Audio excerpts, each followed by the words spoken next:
आज का जो हमारा टॉपिक है that is ethical hacking and cyber kill chain methodology. तो आइए शुरू करते हैं। सो हमारे पास पहले है एथिकल हैकिंग मेथोडोलॉजी। सो पहला क्वेश्चन जो आपके दिमाग में आएगा वो ये आएगा कि ये एथिकल हैकिंग मेथोडोलॉजी क्या होती है।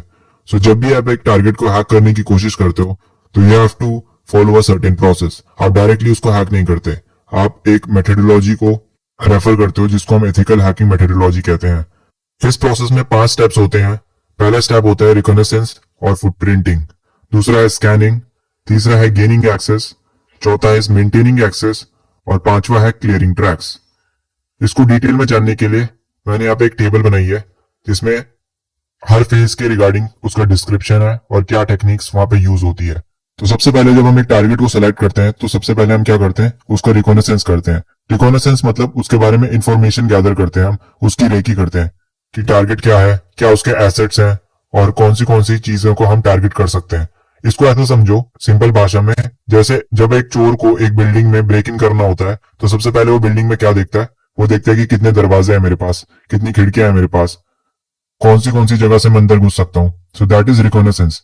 अब रिकॉग्निसेंस दो तरह की होती है, एक होती है पैसिव रिकॉग्निसेंस जिसमें हम पैसिवली टारगेट के बारे में इंफॉर्मेशन निकालते हैं। पैसिवली मतलब हम डायरेक्टली टारगेट से इंटरैक्ट नहीं करेंगे। और दूसरी होती है एक्टिव रिकॉग्निसेंस जिसमें एक्टिवली हम टारगेट से इंटरैक्ट करेंगे, उसमें पोर्ट स्कैनिंग करेंगे या कुछ भी हम उसके पास रिक्वेस्ट डालेंगे, दैट इज एक्टिव रिकॉग्निसेंस। तो रिकॉग्निसेंस का यहाँ पे मैंने डिस्क्रिप्शन क्या दिया है, gathering information about the target system to identify potential vulnerabilities.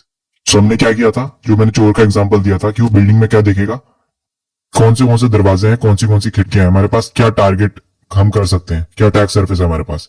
Hacking की बात करें तो हमारे पास कुछ टेक्निक्स होती है रिकॉग्निसेंस की, जैसे कि गूगल डॉकिंग। तो गूगल की मदद से हम टारगेट के एसेट्स का पता लगा सकते हैं, ठीक है। हु इज रिकॉर्ड्स को हम चेक कर सकते हैं।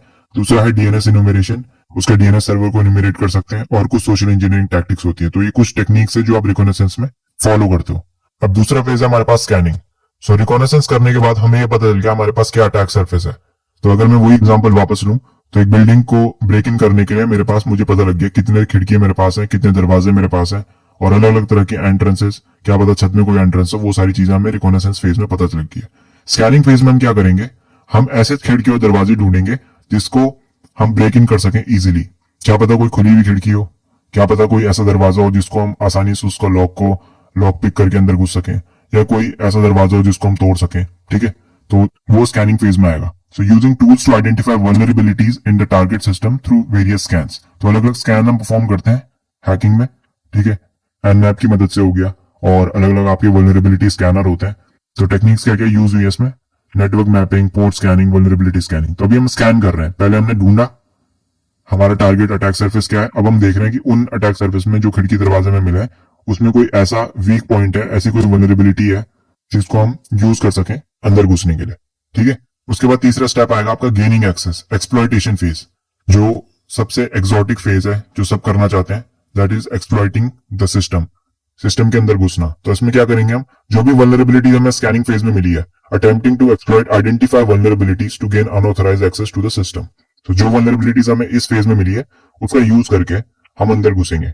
तो लेट से आपको मिली एक खिड़की जो खुली हुई थी, तो एक वल्नरेबिलिटी है, उसकी मदद से आप अंदर घुस गए, ठीक है। हैकिंग के बारे में अगर मैं इसमें टेक्निक की बात करूं तो एसक्यूएल इंजेक्शन एक तरीके का अटैक होता है जिसमें आप एसक्यूएल क्वेरीज की मदद से पूरे डेटाबेस को डंप करते हो। बफर ओवरफ्लो एक तरीके का अटैक होता है जिसकी मदद से आप मेमोरी के बफर को ओवरराइड करके उसमें अपना शेल कोड को एग्जीक्यूट करा सकते हो। बफर ओवरफ्लो मैंने एक वीडियो में डिस्कस किया है जो कि गेम हैकिंग वाली वीडियो है, तो अगर किसी को देखनी है तो उसको रेफर कर सकता है। And third is phishing attack. So fishing is the most common types of attack, जहां पे आप या तो यूजर को कोई नकली पेज बना के भेजोगे, लेट्स से जीमेल का, और उस पर अपने क्रेडेंशियल्स एंटर करेगा, या फिर आप उसको ऐसा ईमेल भेजोगे जिसमें मालवेयर आप अटैच करके भेजोगे, तो वो जैसे ही उसको क्लिक करेगा सिस्टम का एक्सेस उसे मिल जाएगा, ठीक है। तो गेनिंग एक्सेस में हम क्या करेंगे, उसका यूज करके एक्सेस ले रहे हैं, ठीक है। तो अभी तक हमने यहाँ पे एक्सेस ले लिया है। उसके बाद हम क्या करेंगे, जब एक बार अटैकर एक्सेस ले लेता है एक सिस्टम का, उसके बाद मेंटेनिंग एक्सेस, अगला फेज है मेंटेनिंग एक्सेस का। तो जो भी आपने एक्सेस लिया उसको आपको मेंटेन करना पड़ेगा, ठीक है, ताकि आप उस पर बार बार एक्सेस ले सको और डेटा वगैरह उससे ट्रांसफर कर सको। So establishing a persistent connection to the compromise system to assess duration of undetected access. तो इसमें क्या करेंगे, एक्सेस लेने के बाद हम कुछ परसिस्टेंस के टेक्निक्स का यूज करेंगे ताकि हमें उस सिस्टम में एक्सेस बना रहे हमारा। तो इसके लिए क्या कर सकते हैं हम, इंस्टॉलिंग रूटकिट्स जो प्रोग्राम होते हैं उसको इंस्टॉल कर सकते हैं, ठीक है। क्रिएटिंग हिडन यूजर अकाउंट्स, नया यूजर बना सकते हैं जिसका हम पे कंट्रोल एक्सेस रहेगा और उसकी मदद से हम कभी भी लॉग इन कर सकते हैं सिस्टम में। दूसरा हम क्या कर सकते हैं, हम बैकडोर क्रिएट कर सकते हैं और टनलिंग टेक्निक्स का यूज कर सकते हैं हम सिस्टम में और आगे एक्सेस लेने के लिए। ठीक है, उसके अलावा हम बैकडोर का यूज कर सकते हैं। तो हम क्या करेंगे कि एक बैकडोर छोड़ देंगे सिस्टम में, इंस्टॉल कर देंगे, जिसमें हम कभी भी उसमें लॉग इन करके या फिर उससे कनेक्ट होके हम सिस्टम का एक्सेस दोबारा ले सकते हैं। सो मेंटेनिंग एक्सेस जरूरी होता है, क्योंकि एक बार आपने एक्सेस ले लिया तो आप ये फेस फिर से नहीं करना चाहोगे। ठीक है, एक बार एक्सेस लेने के बाद आप उसको मेंटेन करने की कोशिश करोगे। एंड लास्ट होता है क्लियरिंग ट्रैक्स। तो लास्ट क्या है, जब आपने सारे काम कर लिए, अपना सारा काम जो भी आपने कर रहा है उसमें कोई डेटा एक्सफिल्ट्रेट करना होता है, वो सारा काम कर लिया आपने, तो एट लास्ट हैकर क्या करता है, जो भी अपने ट्रैक्स हैं उसको क्लियर करता है। ठीक है, तो removing traces of the hackers activities from systems, understand how attacker might cover tracks after an attack. ठीक है, ताकि फोरेंसिक्स वाले उसको पकड़ ना पाए, सिक्योरिटी टीम उसको पकड़ ना पाए, तो क्या करेगा, अपने ट्रैक्स को क्लियर करेगा। वो कैसे करेगा, मॉडिफाई करेगा लॉग फाइल्स को। तो जब भी आप सिस्टम में कोई भी काम करते हो तो लॉग फाइल्स बनती है सिस्टम में, जो आपकी सारी एक्टिविटी को लॉग करती है। ठीक है, कि आपने इस समय ये करा, लॉग इन करा, उसके बाद आपने फाइल को डिलीट करा या ट्रांसफर करा, तो सब कुछ सिस्टम में लॉग होता है। तो वो क्या करेगा, मॉडिफाई करेगा उसे या डिलीट करेगा। Deleting evidence of unauthorised access, और कोई भी एविडेंस होगा जिसकी मदद से उसको पकड़ा जा सकेगा तो वो उसको क्या करेगा, डिलीट कर देगा। लेट्स से कोई मालवेयर आपने इंस्टॉल करा, उस मालवेयर को अगर एक सिक्योरिटी पर्सन, एक मालवेयर एनालिस्ट चेक करेगा, तो उस मालवेयर में आपकी आईपी एड्रेस में भी रिवील हो सकती है, या आप जो डोमेन नेम आप यूज कर रहे होंगे अपने कमांड एंड कंट्रोल सर्वर का, वो उसको वो रिवील कर सकता है। तो वो क्या करेगा, उस मालवेयर को इधर डिलीट करेगा या ऑफिसकेट ऐसे करेगा कि उसको पकड़ा ना जाए। ठीक है, तो ये 5 तरीके के स्टेप्स हैं। फिर से मैं एक बार समराइज कर लेता हूँ। सबसे पहले रिकॉनेसेंस। रिकॉनेसेंस में क्या है, वापस सिंपल से एग्जांपल में जाते हैं, उसके हिसाब से आपको समझाता हूँ कि एक चोर है, उसको बिल्डिंग में घुसना है। रिकॉनेसेंस में वो देखेगा कि बिल्डिंग में कितनी खिड़कियां हैं, कितने दरवाजे हैं, कहां कहां से वो अंदर घुस सकता है। ठीक है, so that is our reconnaissance process. उसके बाद जब चोर को ये पता लग गया कि उसके टारगेट क्या है, उसके बाद वो क्या करेगा, स्कैन करेगा उन टारगेट्स को, उन खिड़की दरवाजों को, कि उसमें कोई वल्नरेबिलिटी है कि नहीं है। एक बार उसे वल्नरेबिलिटी मिल गई तो वो क्या करेगा, मान लो कोई खिड़की है जिसका जो खुली रह गई है, उसका यूज करेगा, या फिर कोई दरवाजा है जिसको वो खोल सकता है, लॉक पिक कर सकता है। मान लो एक दरवाजे को उसने लॉक पिक करा, अब उसको क्या मिल गया, एक्सेस मिल गया, गेनिंग एक्सेस वाले स्टेप में आ गए हम। ठीक है, उसके बाद क्या करेगा, वो जो भी काम कर रहा होगा अंदर, एक्सेस ले लिया, उसके बाद वो कुछ भी कर सकता है, पूरे ऑफिस में घूम सकता है बिल्डिंग के। उसके बाद वो मेंटेन एक्सेस करने के लिए मान लो वो दरवाजे को क्या करेगा, खुला रखेगा।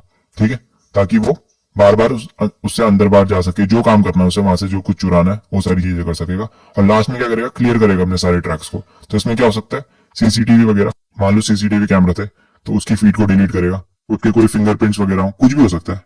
ठीक है, कोई सीढ़ी वगैरह उसने यूज करी हो वहां ऊपर चढ़ने के लिए, दरवाजे तक पहुंचने के लिए, तो उसको वो हटाएगा वहां से, सीन से, ताकि उससे ट्रेस बैक ना हो। तो आई होप आपको समझ में आया होगा। Let's move on.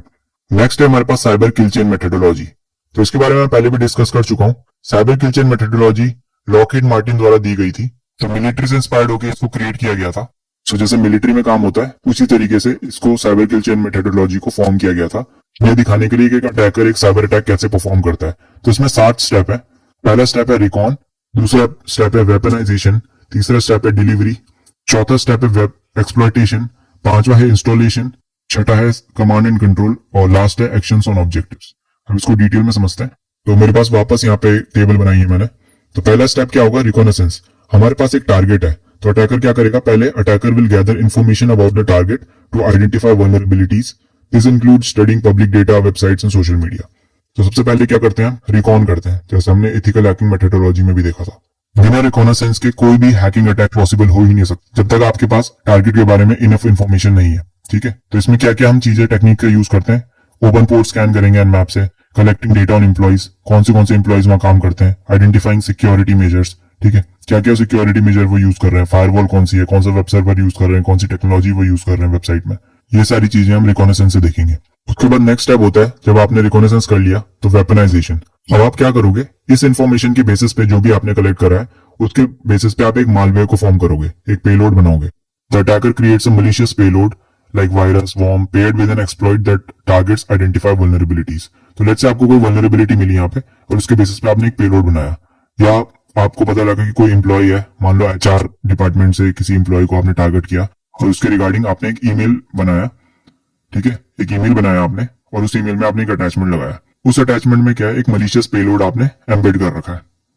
तो जैसे मैंने आपको PDF वाला दिखाया था, या मैंने आपको अभी फोटो वाला, वीडियो वाला, अगर आपने देखी होंगी मेरी पुरानी वीडियोस, तो उस तरीके का आप समझ सकते हैं। तो हमने वेपनाइजेशन करा है, MSF Venom से एक पेलोड बनाया हमने, ठीक है, एक मालवेयर बनाया। उसके बाद क्या करेंगे हम, developing malware combining payloads with exploit. Next step है डिलीवरी का। अब हमने क्या करा, पहले रिकॉनेसेंस करा, उसके बेसिस पे हमने एक पेलोड बनाया, अब हम उसको डिलीवर करना है टारगेट को, तो नेक्स्ट स्टेप है delivery. The malicious payload transmitted to target through various method such as phishing emails, malicious links और यूएसबी ड्राइव्स।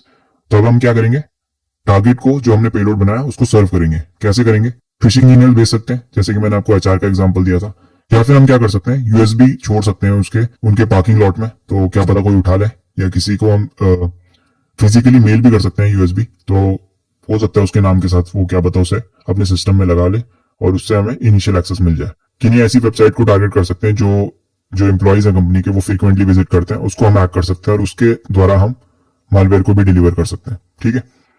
उसके बाद जब हमने डिलीवरी कर ली, मान लो आपने एचआर को ईमेल भेजा, ठीक है, आपने यहां से पता लगाया एक जो हमारी कंपनी के एचआर है उसके बारे में, वेपनाइजेशन में आपने उसके लिए एक पेलोड बनाया, डिलीवरी में आपने वही पेलोड उसको फिशिंग ईमेल पे भेजा। अब उसके पास फिशिंग ईमेल गया और उसने वो फिशिंग ईमेल पे क्लिक कर दिया। नाउ एक्सप्लॉइटेशन फेज में क्या होगा, upon successful delivery attacker exploits a vulnerability in target system to execute payload and gain access. तो अभी क्या करा, अब ट्रिगर हो गया मालवेयर और आपको क्या मिल गया, एक्सेस मिल गया, ठीक है। तो गेनिंग एक्सेस वाला जो पार्ट है एथिकल हैकिंग मेथोडोलॉजी में वो यहाँ पे हो रहा है, एक्सप्लॉइटेशन। नेक्स्ट स्टेप पे बढ़ते हैं। नेक्स्ट स्टेप है इंस्टॉलेशन। जब आपने एक बार टारगेट पे एक्सेस ले लिया तो अभी आपको क्या करना है, अभी आपको वो एक्सेस को बना के रखना है। तो अब उसमें क्या करा था हमने, मेंटेनिंग एक्सेस था, यहाँ पे installation. The attacker install malware on a victim system to establish a foothold allowing for persistent access in the future. तो परसिस्टेंट एक्सेस हमें इसमें भी चाहिए, तो इसके लिए क्या करेंगे, same installing backdoors, setting up remote access tools. तो रैट्स का, बैकडोर्स का यूज करेंगे ताकि हमें हमेशा एक्सेस बना रहे हमारे पास। और उसके बाद हमारे पास आता है कमांड एंड कंट्रोल। अब हमने एक्सेस यहाँ पे स्टैब्लिश कर लिया, so now attacker will establish a command and control channel to remotely manipulate the compromised system without detection। अब हम क्या करेंगे, जो हमने एक्सेस लिया हमारे बैकडोर का उसको हम कहीं ना कहीं से कंट्रोल तो करेंगे, तो वो हमारा कमांड एंड कंट्रोल सेंटर होता है, वहां से हम कमांड्स भेजेंगे अपने बैकडोर को और जो भी हमें काम करना है विक्टिम सिस्टम में वो हम परफॉर्म करेंगे। तो ये हम करते हैं कमांड एंड कंट्रोल फेज में, ठीक है। एंड एट लास्ट क्या होगा, जब हमने ये सारी चीजें कर ली है तो हम क्या करेंगे, एक्शन ऑन ऑब्जेक्टिव। तो जो भी हमारा ऑब्जेक्टिव था एक सिस्टम को हैक करने का उसको हम परफॉर्म करेंगे। तो finally the attacker carries there primary goal which may be data theft, system disruption और other malicious activities। तो जो भी हमारा है, जो भी हम करना चाहते हैं, डेटा एक्सफिल्ट्रेट करना चाहते हैं या फाइल्स को इनक्रिप्ट करना चाहते हैं, रैनसमवेयर छोड़ना चाहते हैं उन सिस्टम में, वो सारी चीजें एक अटैकर करेगा या हम करेंगे एज अ अटैकर अगर हम सिमुलेटेड पेनिट्रेशन टेस्ट या रेड टीम टेस्ट कर रहे हैं, ठीक है। तो ये हमारी साइबर किल चेन मेथोडोलॉजी जो मैंने आपको दिखाई।